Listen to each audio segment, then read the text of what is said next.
Weereens goeiemôre en goeiemôre aan al die kykers ook wat by ons aansluit. Laasweek het ons gepraat spesifiek, jy moet vorentoe kyk. En ons het gepraat oor dat dinge in jou verlede 'n mens nie moet hinder nie. Maar dit is nie maklik om te doen as 'n mens nie weet waar om jou fokus te plaas nie. Daarom is vandag se tema fokus op wat voor lê. Het jy ooit probeer iets doen sonder om te fokus? Ek weet nie of jy al besef het hoe moeilike taak is dit om te probeer iets doen, maar heeltyd is daar iemand wat jou pla of iets wat jou aandag aftrek nie. Dan kan 'n mens nie lekker die taak doen nie. Daarom sê die Bybel vir ons in Hebreërs 12 vers 1 tot 2. Met so 'n menigte skare toeskouers rondom ons, om ons in die wedloop van die geloof dop te hou. Kom ons stroop alles af wat ons spoed kan vertraag, veral die sonde wat so maklik 'n houvas op 'n mens kry. Kom ons hardloop met volharding op die baan wat voor ons uitgestrek lê. Die belangrike deel, ons oë vasgenaal op Jesus, die voorganger en voleinder van ons geloofswedloop. Hy het ter wille van die boodskap, van die blydskap, wat daar voor vir hom gewag het, die kruis verduur. Ja, hy het homself deur die skande van die kruisdood nie laat afskrik nie. En nou sit hy op die ereplek langs God op die troon. Soos ons weet, ons lewe is soos 'n wedren wat ons hardloop. En enige iemand wat hulle wedren gedoen het, weet, jy fokus die heeltyd op wat voor jou lê. Jy fokus op daai wenstreep.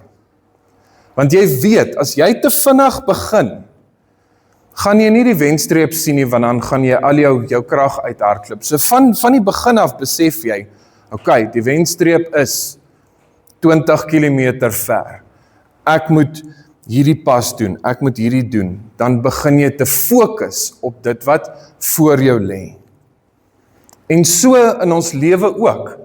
Want soos dit daar sê, en Jesus het dit ook gedoen, die voorganger en voleinder van ons geloofswedloop. Hy was vir ons 'n voorbeeld gewees, wat dit beteken om werklik te fokus, nie dit op die tydelike nie, op die aardse nie, maar om werklik te fokus, dit wat vir ewig vir ons voorlê. Hy het ter wille van die blydskap wat daar voor vir hom gewag het, die kruis verduur. So Jesus het geweet, okay, ek gaan nou bitter swaar kry. Ek gaan gestraf word, ek gaan gemartel word. Ek gaan op 'n mees gruisame manier moontlik doodgemaak word. Maar weet jy wat, dis tydelik. Dit gaan 'n rukkie se verskriklike ondraagbare pyn wees, maar daarna het hy geweet die blydskap wat voor hom lê. En so kan ons ook weet, alles wat ons deurgaan hier op aarde, dis tydelik. As 'n mens dit vergelyk teenoor 'n ewigheid, is ons lewe eintlik maar net 'n blip op die radar. So, as jy voel, jou lewe is dalk ondraagbaar, weet net, dis tydelik. Dis 'n wedren wat jy hardloop, en as jy aan die einde kom, dan gaan jy jou lone ontvang daarso. Maar ons weet ook almal, daar is sekere dinge in ons lewe wat ons aflei van ons pad af, van ons fokus af.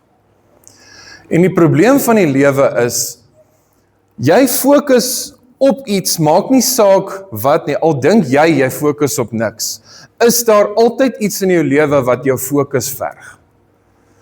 So as jy nie jou fokus op God stel nie, gaan iets anders te jou fokus opneem. Want dis hoe ons gemaak is. Ons is gemaak om ons lewe te gee vir iets. om ons aandag te vestig op daai een iets. Nou as dit nie God is nie, wat is dit? Is dit jou werk? Is dit geld? Is dit plesier? Ons almal weet, dit is gewoonlik die ding wat die meeste van jou tyd opvat, jou gedagtes in beslaan neem en jou hele skedule volmaak. Dan weet jy, daar is eintlik waarop ek fokus. En dit verskil vir een en elkeen van ons. So u kan elkeen daardie blank invul. Wat fokus jy op huidiglik op jou lewe? Nou, in die Bybel is daar 'n man wat ons nogal goed wys wat dit vir ons kan kos as 'n mens jou fokus afval van God af. En sy naam was Samson. Ons begin op Rigters 16 vers 4. Ruk later het Samson verlief geraak op 'n vrou in die Sorek-vallei. Haar naam was Delila. Nou ons almal ken daai deel, waar Samson geval het vir Delila, waar sy hom verlei het, en wat op die ou end sy ondergang beteken het. Maar, soos die vers sê, 'n ruk later. Nou wat dit beteken daar het voor die tyd al klaar dinge begin gebeur. Want daar kom eers 'n ruk later in sy storie. So vandag gaan ons 'n bietjie kyk na die lokvalle waarin Samson voor die tyd geval het. Dit het nie noodwendig om toe al gekos nie. Maar dit het begin en dit het bietjie meer geraak, bietjie meer, totdat dit hom op die ou end by Delila op laat eindig het, wat toe sy lewe laat kos het. En dis so afleidings werk. Dit begin klein. Mens dink is sommer net ietsiekie klein. Dan raak dit meer en meer en meer. En dan later, omdat jy dink, ag, daar het niks nou met my gebeur nie. Ek glo Samson het dieselfde gedink. Daar het niks met my gebeur met die vorige afleidings wat ek gehad het nie. Ek is fine, die Here is met my. Toe ontmoet hy Delila en toe wat toe? Dit was sy laaste afleiding gewees. Dit was die lokval wat hom gevang het. So, die eerste punt wat ek wil maak is dat verplaaste fokus bring altyd verwoesting. Mens sien dit nie dadelik nie. Mens sien dit as iets kleins, soos ek sê, en dit begin groei. Die Bybel praat self, ek het nou nie hierdie opgesit nie, in Hooglied 2 vers 15, van die klein jakkelsies wat die wingerd verwoes. Dit is altyd die klein goedjies wat begin eet aan jou, stadig maar seker. Want is mos niks nie. Maar totdat dit begin ophoop, dan kom jy agter, wow, okay, waar is ek nou? Ek meen, as jy weet wat 'n afleiding vir jou op jou ou end gaan beteken, of gaan kos, gaan jy dit nog steeds doen. As jy weet byvoorbeeld, as jy net 'n rukkie jou aandag van die pad afval, gaan dit jou iets kos. Soos die volgende prentjie wat ek wil wys. Ek is bietjie onduidelik, maar daai was geneem van 'n ongeluk. Maar hoe dit gebeur het, dit was iemand wat net vir 'n paar sekondes op sy foon gekyk het. Net 'n rukkie afgelei was van die pad. En in daai oomblik, toe gebeur dit. As daai persoon geweet het, daai wat hy op sy foon gaan kyk, gaan dit veroorsaak. Ek kan jou wet, hy sou gesê het, ek sit eerder my foon weg. Maar dis dieselfde wat ons in ons lewe doen. Ons tempteer met die afleidings. Ons elkeen het ons eie, soos ek sê, elke iets waarvan ek praat, vul jou eie afleiding in, vul jou eie blank in. Waarmee ons tempt. Dis mos niks, ek kan wegkom hiermee. Dis okay. Niks het nog gebeur nie. Tot daai een keer wat dit gebeur in jou lewe. dan wonder jy vir jouself, hoe het ek hier gekom? Dan wonder 'n mens baie keer, hoekom is my lewe so ramp? As 'n mens mooi gaan terugkyk, sal jy sien, dis omdat jy jou oog afgehaal het van God af. Maar gelukkig, God is genadig.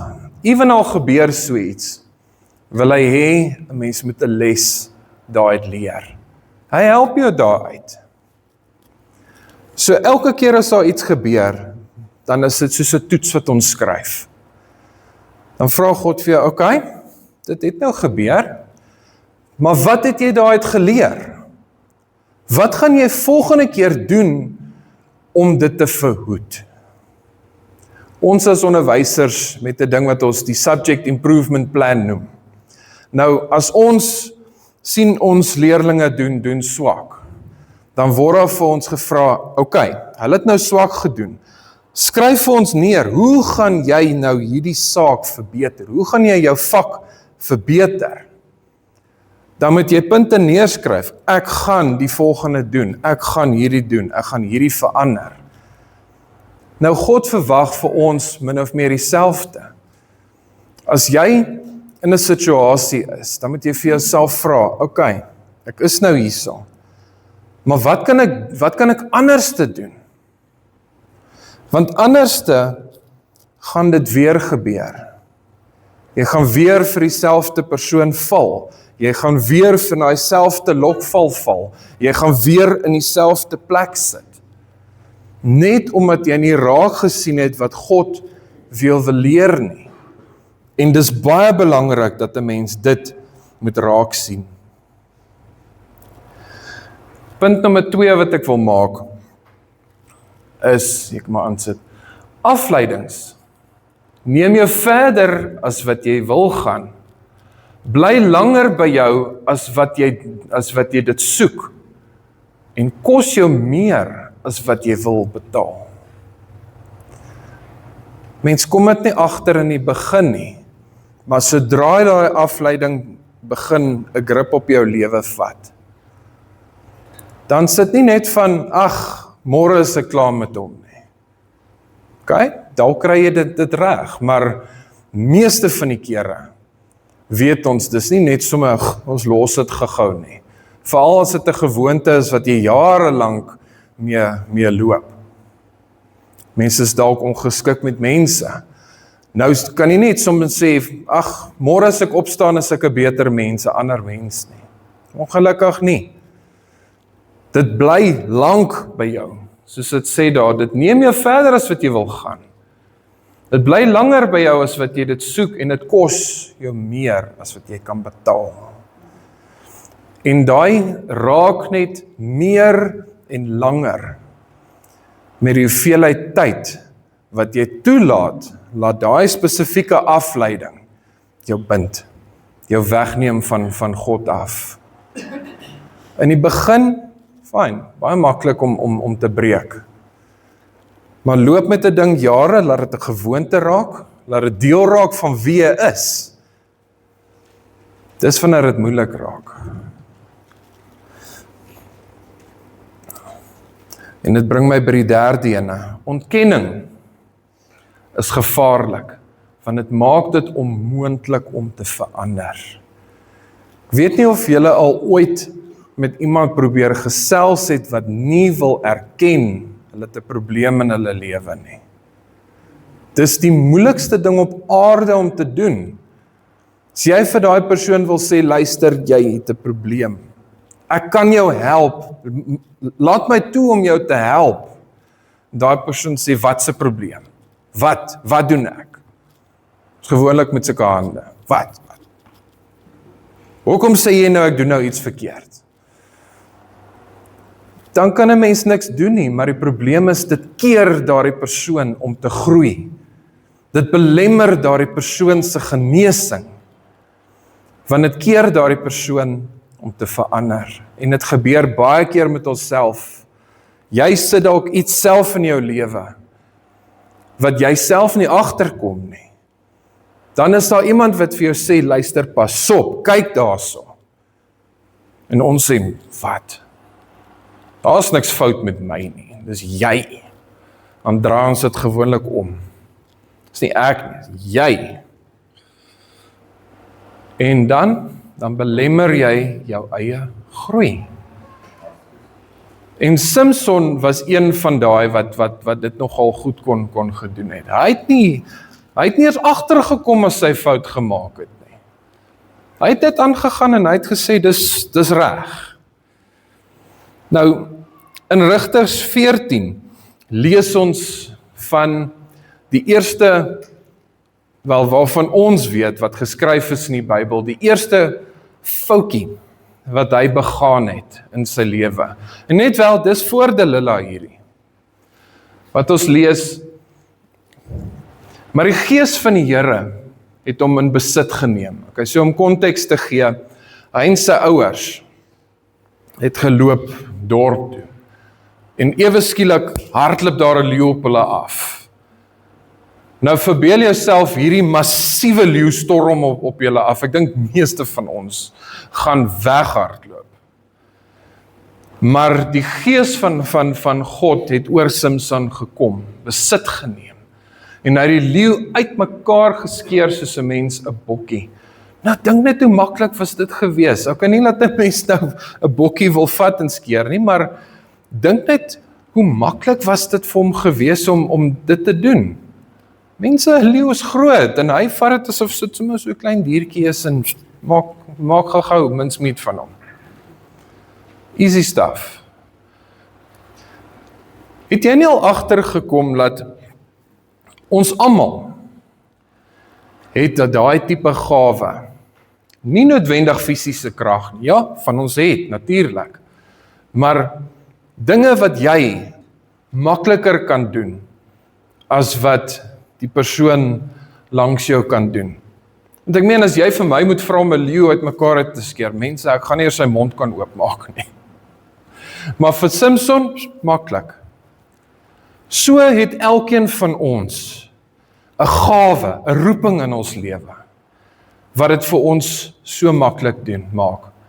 Iets wat vir ander baie moeilik is om te doen. Dan vra hulle baie keer vir jou, hoorie, hoe kry jy dit reg? Dit was dan nou so maklik vir jou gewees. Ek kan dit nie doen nie, maar hoe is dit so maklik vir jou? Dan weet jy, daai is jou gawe, waarmee jy sit.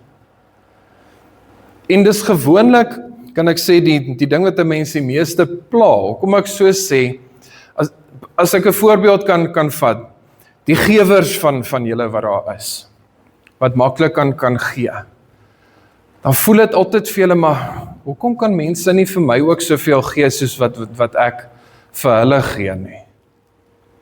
Die ding is, dis jou gawe. Jy doen dit meer natuurlik. Jy doen dit outomaties en jy doen dit met soveel meer oorgawe as wat mense dit kan doen wat nie daardie gawe het nie. Vir my het ek die gawe van teaching ontvang. Vir my is dit natural om vir mense dinge te leer, om vir mense openbarings te gee. Maar as jy vir my byvoorbeeld sê ek moet 'n gewer of ewen 'n bidder raak. Ja, ek kan vir myself bid, maar jy kry mense wat sommer so natuurlik kan gaan na mense toe en gaan bid. Jy kry die gawe van gasvryheid. Jy kry daardie mense wat hulle ken jou nie eers vir 'n sekond lank nie, maar hulle praat met jou asof hulle jou jare lank ken. Dan wonder ek myself, hoe kry jy dit reg? Dis jou gawe. Jy's geroep om dit te doen. Nou so met Samson ook. Sy gawe was fisiese krag. Die Bybel sê hy het een keer, hy het in 'n huis ingeloop met die deur en al in sy hande. Hy het nie net die deur oopgemaak nie, hy het die deur afgehaal sonder dat hy besef het en sommer net met die deur ingeloop. Nou, dis krag. Nou so ook is een en elkeen van julle magtig, julle sterk. Moenie toelaat laat afleidings julle aflei van hierdie magtige krag wat God vir julle gegee het nie. Ons gaan aan na vers 7 toe.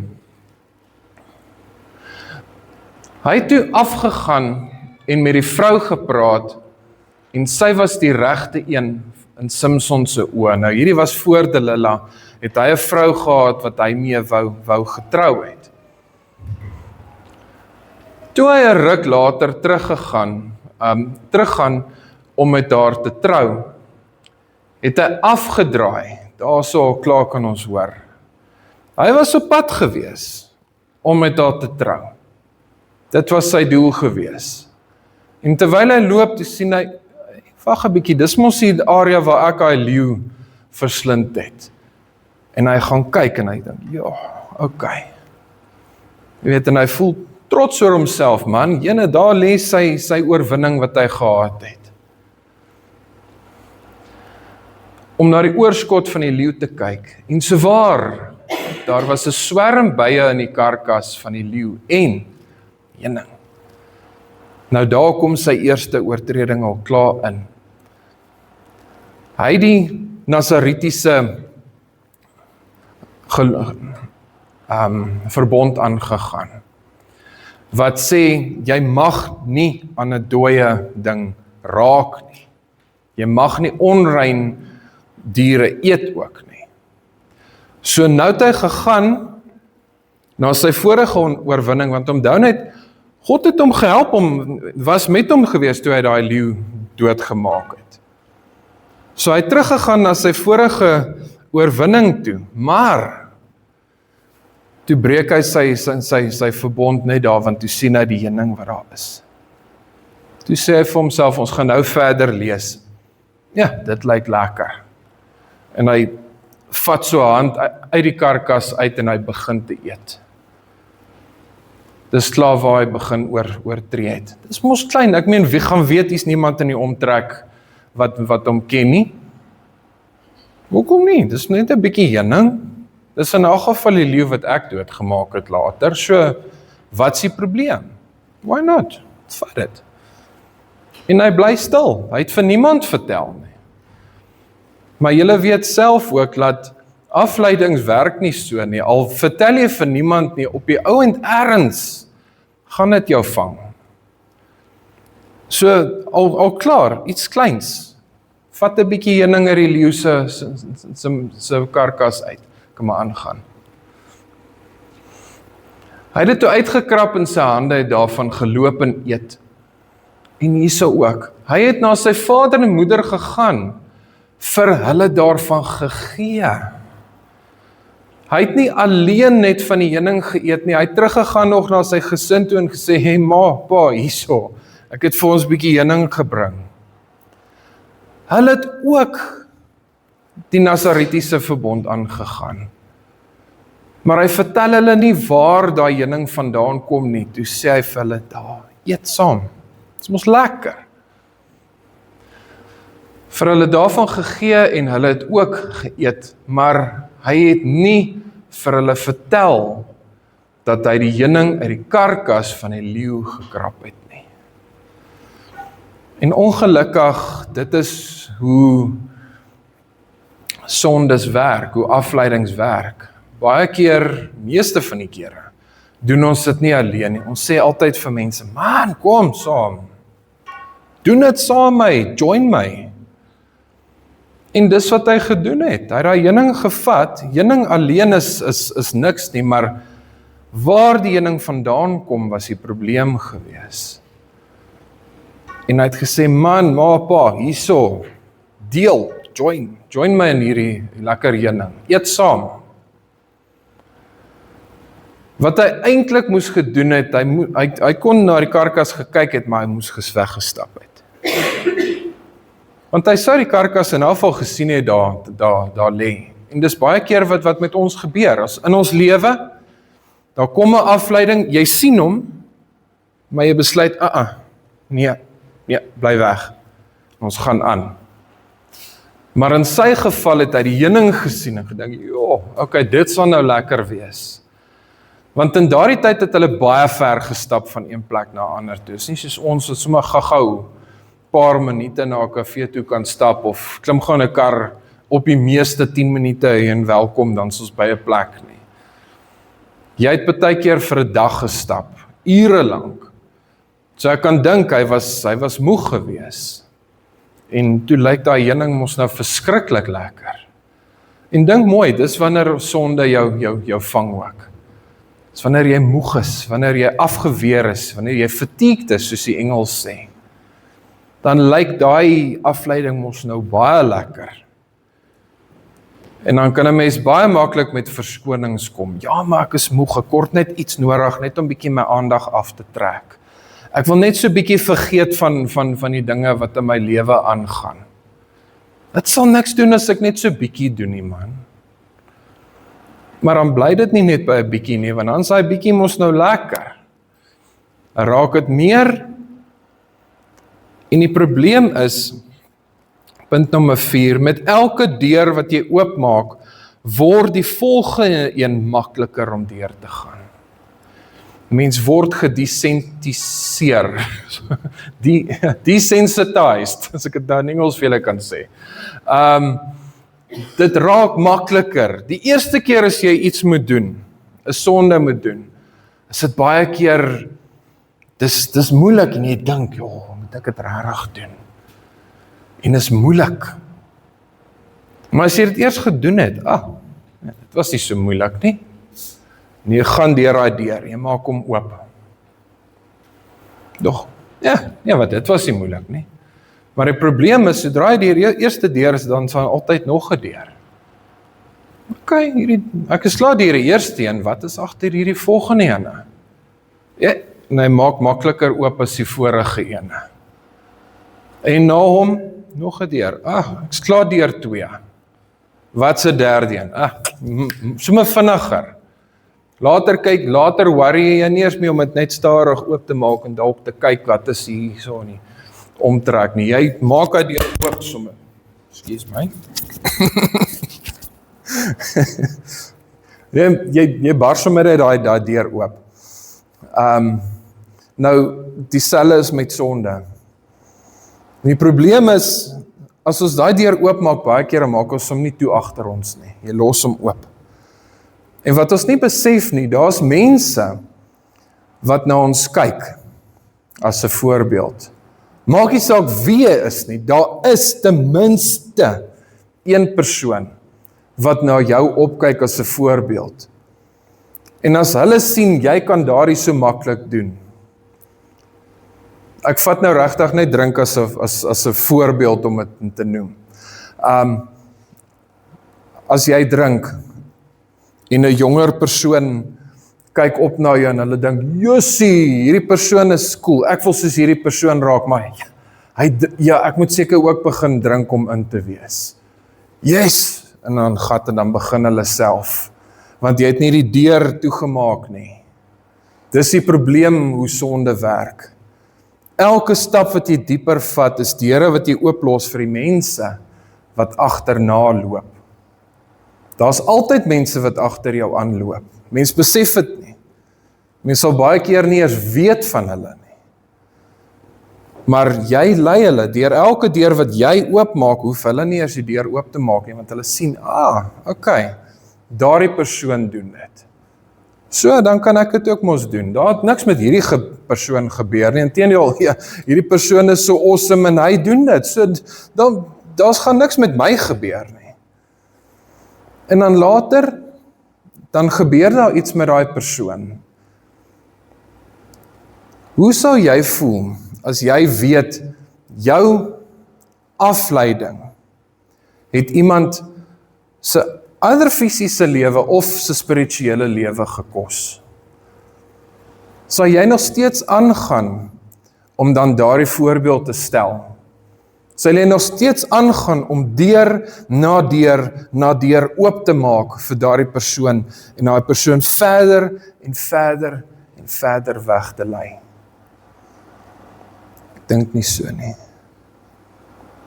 Want as 'n mens weet wat 'n monster daar aan die einde van daai reeks deure lê, sal 'n mens nie eers begin daardie deure oopmaak nie, want jy weet wat lê aan die einde van daai reeks deure.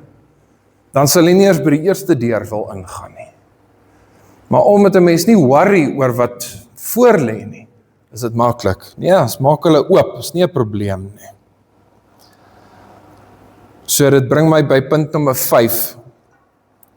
Moet nie speel met iets wat jou amper doodgemaak het nie. As mens kyk na die storie van Samson, daai leeu het hom amper doodgemaak. As dit nie vir God se mag was wat hom gevul het nie, God het hom gehelp deur daai situasie. As dit nie was vir daai geestelike mag wat hy gekry het van God af nie, sy gawe nie, was beide hy en sy ouers dood gewees. Maar nog steeds draai hy terug en gaan na die heuning toe en hy gaan speel met die ding wat hom amper doodgemaak het. En ons doen dieselfde in ons lewe. Ons weet iets het amper either ons fisiese of ons geestelike lewe geneem. Maar nog steeds sê ons, nee wat. Hierdie keer sal ek versigtiger wees. Hierdie keer sal dit nie so gaan nie. Mense, ons is eintlik maklik om verskonings uit te dink. So as jy iets regtig wil doen, sal 'n mens 'n verskoning kry daarvoor. En dis baie keer waar die probleem lê. So ek wil afsluit met 2 verse vir julle. Die eerste een, Romeine 6, vers 1 en 2.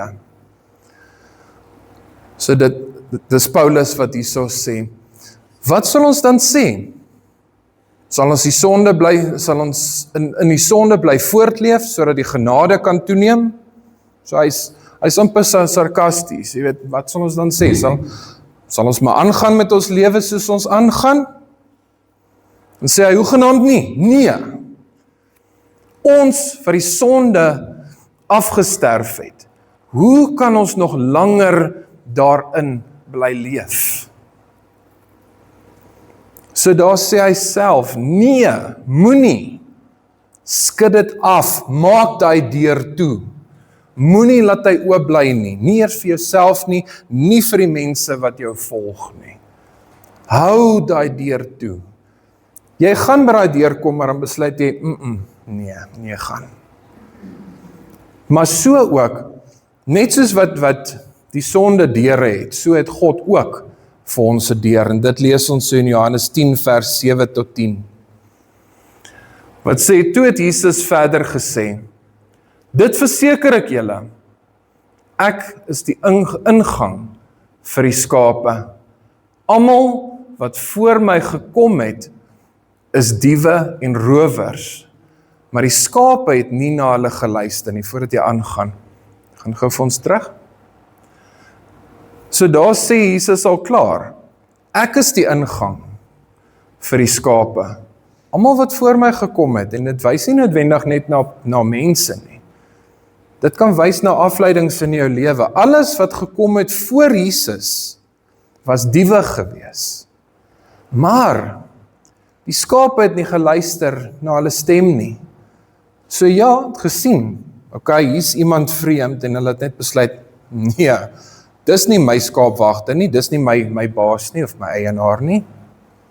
En hulle het gesê, nee, hulle gaan na die skaapwagter toe. Gaan vir ons aan. Ek is die ingang.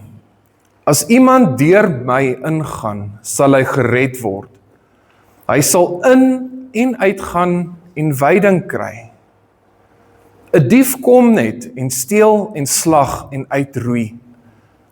Ek het gekom sodat hulle die lewe kan hê en dit in oorvloed. Jesus moet ons deur wees. Hy moet die weg wees wat ons volg. Dis die enigste deur wat lei na ewigheid toe.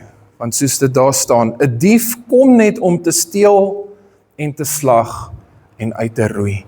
Al daai afleidings, al daai diewe in jou lewe, is nie daar om jou goed te doen nie. Ja, laat hulle self baie mooi voorkom, aantreklik voorkom.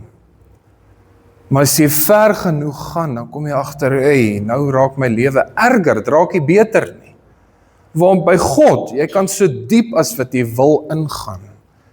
Inteendeel, jy sal liefde ontvang, vrede, vreugde, sal jy daar ontvang. So kies die regte deur wanneer dit by keuses kom. Kyk na vore, maar vestig jou fokus op God. Sit jou fokus nie op die tydelike nie. Hou jou fokus op die ewigheid, die ewige lewe. Kom ons bid saam. Goeie Here, ons weet dat ons baie keer afdwaal van die pad af, Here. Soos verlore skape wat verdwaald geraak het, wat nie meer ons pad kan terugvind nie. Omdat ons gegaan het van een afleiding na 'n ander afleiding, Here. Het ons weggedwaal van U af, Here, maar ons weet ook, U los ons nie. U los die 99 skape net om daardie een skaap te gaan vind wat afgedwaal het, Here. Daarom kom ons na U toe en sê, Here, bring ons fokus terug op U, Here. Laat ons weer U stem hoor, laat ons U volg, U wil doen in ons lewe en wegdoen met alles wat ons kan verstrik, alles wat ons kan aflei van die lewe wat U vir ons wil hê. Ons bid dit in U naam se ontwil. Amen.